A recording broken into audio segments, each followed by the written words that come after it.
आज म बाटो जहिलेसम्म सकिन त्यहिलेसम्म हिँड्नेछु। हेरौँ त मेरो लास्ट टाइममा के हाल हुने रहेछ। Hey what's up guys, welcome to my mini vlog. I hope हजुरहरू सन्चै हुनुहुन्छ होला, म नि सन्चै नै छु। आजको मेरो यो च्यालेन्ज हो कि म जहिलेसम्म बाटो सकिने छैन त्यहिलेसम्म हिँड्दै गर्नेछु। भिडियोमा एकदमै मजा आउनेछ, हजुरहरू एन्डसम्म बनिदिनु होला। फाइनली गाइस म गाउँ जाने बाटोनिर आइपुग्छु र आजको भ्लग गाउँसम्म हुनेछ। सुरुमा त गाइस म एकदमै रमाइलो गर्दै अगाडि बढ्दै गर्छु र एन्डमा मेरो के हाल हुन्छ होला। गाइस गाउँ भए पनि यहाँतिर यति हरियो भरियो छ कि गाइस मलाई सहरभन्दा त भाइ गाउँतिरै राम्रो लाग्यो है। फेरि गाउँतिर एकदमै बवाल रहेछ। अब गाइस म फाइनली 1 किलोमिटर जति टाढा आइहाल्छु गाइस। त्यसले नि बाटो सकिने नाउँ लिँदैन गाइस, मलाई एकदमै भोक लाग्न थाल्छ।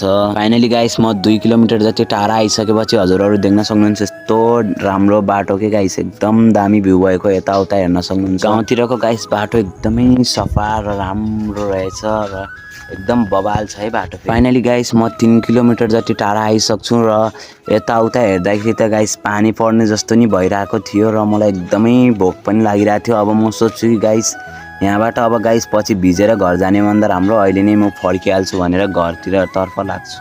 आजको च्यालेन्ज त गाइस कम्प्लिट हुन सकेन। हजुरहरू नि अब सब्स्क्राइब गर्नुहोस् र नेक्स्ट च्यालेन्ज पनि मलाई कमेन्ट गर्नुहोस् है।